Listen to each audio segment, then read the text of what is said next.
hyper impressionnant, déjà par la musique. D'habitude, je rentre toujours comme ça, et là, c'est pas la thématique, effectivement. C'est fou parce que vous êtes dans une immense salle, ça y est, on y est. Je l'ai répété je ne sais combien de fois, j'avais extrêmement peur, parce que c'est tellement pas un exercice facile. On m'annonce toujours comme étant Miss France, mais avant ça, et pourtant j'étais pas en accord avec le mentaliste, mais j'ai eu 6 ans aussi. En effet, jusque-là, tout va bien. Et pour autant, à cet âge-là, j'étais cette personne timide qui allait se mettre dans le fin fond de la salle, justement pour qu'on ne la regarde pas. Je ne levais jamais la main. J'avais qu'une crainte, c'était le jugement. J'avais tellement peur qu'on me regarde. J'ai toujours été plus ou moins grande en plus, alors ça n'arrangeait rien. Et c'est vrai que le jour où on m'a posé cette question, alors finalement c'est vrai qu'on ne me l'a pas vraiment posée de but en blanc, ce jour où on m'a quasiment dit « Es-tu prête à changer ta vie en faisant un simple premier pas ?» À ce moment-là, je ne savais pas encore que ma vie allait potentiellement changer, et ce serait vous mentir qu'on me l'a posée comme ça, cette question. En revanche, je voudrais savoir qui parmi vous a déjà hésité à faire le premier pas vers quelque chose de nouveau. Levez la main. Alors, je ne vois pas très bien, c'est vrai, mais je vois que... Et vous êtes honnête, et vous êtes hyper courageux. Et je suis tellement d'accord avec vous, parce que c'est vertigineux et que ça fait peur de faire le premier pas. Et merci de m'avoir suivi surtout. Parce que j'avais très peur aussi que vous ne répondiez pas. Et vous savez quoi ? Ce premier pas, il a changé littéralement ma vie. On est en 2015. Je croise le chemin de Malika Ménard, Miss France 2010. Alors moi, je la connais très bien, parce qu'en plus de ça, elle est caennaise, et qu'en Normandie, on est extrêmement chauvin. Je salue chaque Breton qui peut être dans la salle, d'ailleurs. Je sais qu'à chaque fois, vous êtes partout. Mais ce jour-là, j'avance vers elle, et courageusement, j'ose, finalement, et je lui demande une photo. Je ne vais pas vous mentir, mes parents étaient derrière moi, ils m'ont un peu poussée. J'ai 17 ans, je prends la photo avec elle, et elle me demande si mannequin, Miss Normandie, ça m'intéresserait. Vous imaginez bien que j'ai hyper peur. Alors qu'est-ce que je fais ? Je reste assez évasive, elle prend mon numéro de téléphone et quelques heures après, le comité Miss Normandie m'appelle et ça y est, l'aventure commence. Je comprends à cet instant-là que faire le premier pas, c'est surpasser sa timidité, c'est oser. Et c'est vrai qu'à ce moment-là, je comprends qu'il y a un truc. Il va se passer quelque chose.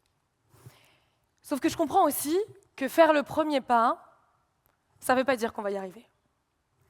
Parce que ce jour-là, j'ai 17 ans, j'ai très peur, je parle extrêmement loin du micro, c'est peut-être pour ça qu'on me l'a mis comme ça aujourd'hui d'ailleurs.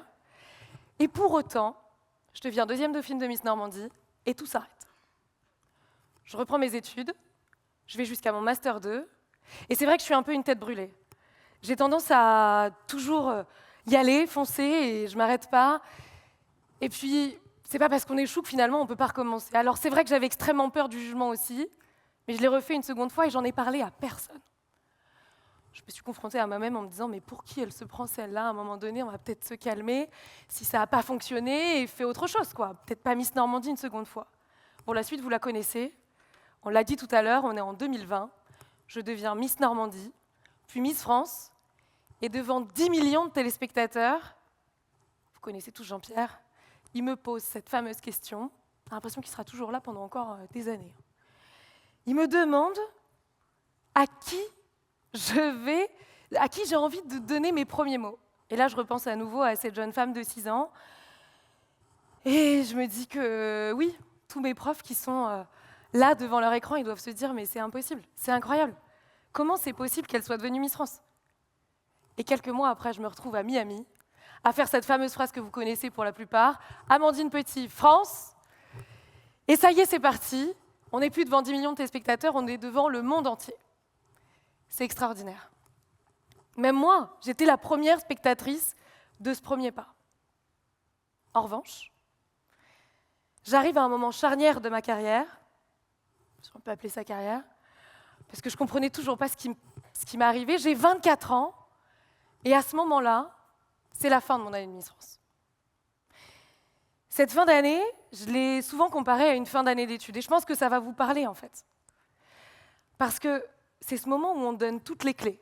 Pour y arriver, ça y est, tu dois te projeter, tu dois te lancer. Tu es un adulte, ou du moins, tu dois faire semblant d'être un adulte accompli. Tu prends ce train qui va à 100 à l'heure, et on te demande de te projeter et de faire le choix de ce que tu veux faire maintenant. Et j'ai vite compris qu'il allait falloir faire un deuxième premier pas, puisque finalement, j'ai l'impression qu'il revient très souvent, ce premier pas. Alors, je me lance dans une aventure extraordinaire, à la fois déstabilisante et l'une des plus belles aventures. Je crée mon entreprise. C'est effrayant de créer sa propre entreprise, puisqu'à ce moment-là, il faut avoir multiples casquettes.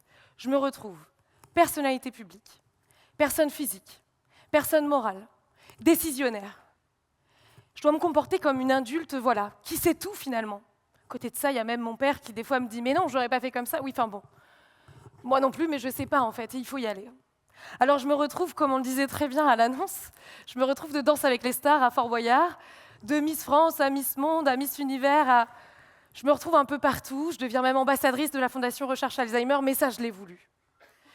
Et tout ça, c'est juste extraordinaire. Ça me montrera qu'il faut se faire confiance, il faut oser, il faut y aller, il faut faire des choix. Et pourtant, je peux vous assurer que ça a été chaotique. Parce que mes amis experts comptables, pourtant j'avais eu des cours de compta, hein, mais j'y connaissais rien du tout, c'était hyper compliqué. Et à ce moment-là, je me dis que c'est tellement compliqué d'être à la tête d'une société, je tombe, je me relève, je continue. Et en fait, je me poserai tellement de fois la question de me dire est-ce que tu es vraiment à ta place? Est-ce que tu es bien ici? Est-ce que tu es heureuse d'être là?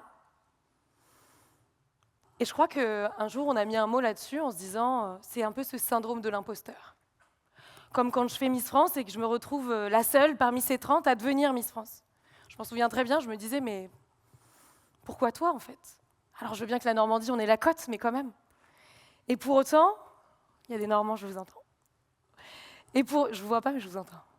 Et pour autant, à ce moment-là, je sais que j'ai fait le choix d'être ici, comme j'ai fait le choix d'être devant vous là, en faisant ce premier pas.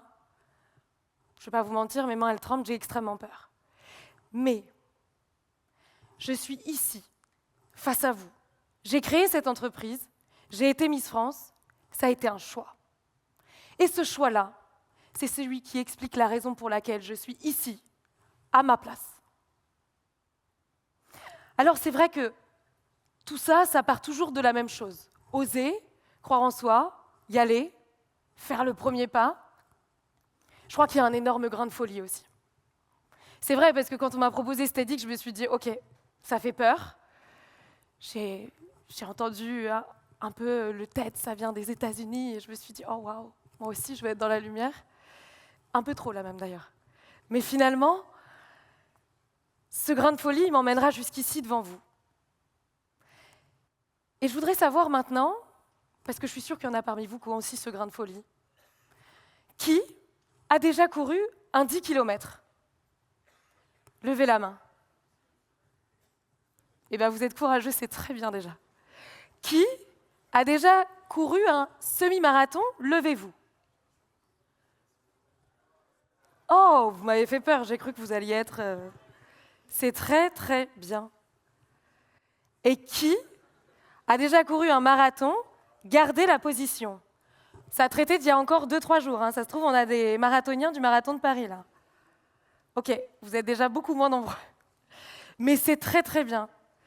Eh bien, bravo, parce que, très honnêtement, et vous pouvez vous rasseoir, très honnêtement, moi, il y a 2 ans maintenant, on m'aurait posé la question, j'aurais ri, je vous aurais regardé, je vous aurais félicité, mais je ne me serais même pas sentie concernée par cette question.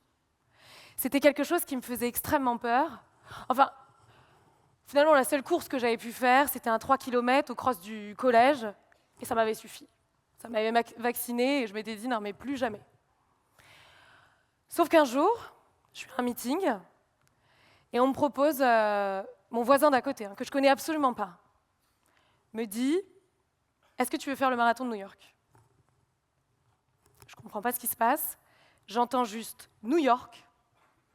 Et à ce moment-là, je repense aux rêves américains, aux burgers, aux soirées de fous, à Miami quand j'étais à Miss Univers, et je me dis, bah vas-y, fonce. Sauf que, vous savez, quand on est hyper fier de quelque chose, on commence à en parler à tout le monde, puis à un moment donné, je réalise quand même qu'un 42 km, bah c'est pas rien. Et c'est pas mes 3 km du cross du collège qui vont m'aider à le faire. Alors je commence à m'entraîner, 2, puis 3 entraînements, puis 4 entraînements par semaine, et portée par ce groupe, eh bien finalement je me retrouve sur cette ligne de départ. Sauf que mon coach m'avait quand même dit, Amandine, c'est ok, tu vas faire un 42 km alors que tu n'as jamais couru. Donc là, c'est pas un premier pas que tu vas nous faire. C'est quand même un énorme saut en avant. Tu vas te jeter dans le vide. Entraîne-toi et tu vas y arriver. Je peux vous assurer que quand j'étais sur la ligne de départ, j'avais tellement peur. J'entendais des mots que j'avais jamais entendus autour de moi, des pacers, des Strava, des coureurs, quoi. Tous dans leur délire. Et puis j'ai l'impression qu'en plus, tout le monde est devenu coureur dernièrement. Mais le pire dans tout ça, c'est que j'avais le stress qui montait et je me disais que je n'allais pas y arriver. Sauf que j'ai compris que, à la fin de cette course, peu importe le temps, peu importe les entraînements qu'on aura mis, alors il vaut mieux s'entraîner quand même, je préfère vous le dire, à la fin, on a tous le même statut. On est tous marathoniens. Et ça a changé ma vie. Ça a clairement changé ma vie parce que ça m'a appris l'organisation, ça m'a appris à gérer mes émotions, ça m'a appris à devenir la personne que je suis aujourd'hui, qui continue d'oser. Et finalement, j'ai compris aussi que ce premier pas, il était aussi vertigineux que, émotionnellement parlant, il te permettait de te sentir vivant. On a besoin de cette émotion, on a besoin d'avoir envie d'avoir peur. C'est hyper important. Mais surtout, j'ai compris qu'il y avait plusieurs premiers pas dans une vie, et qu'en fait, on en aura tous les jours, quasiment. Simplement, ce premier pas, c'est une décision. Faire le premier pas, c'est un choix. Faire le premier pas, c'est un état d'esprit.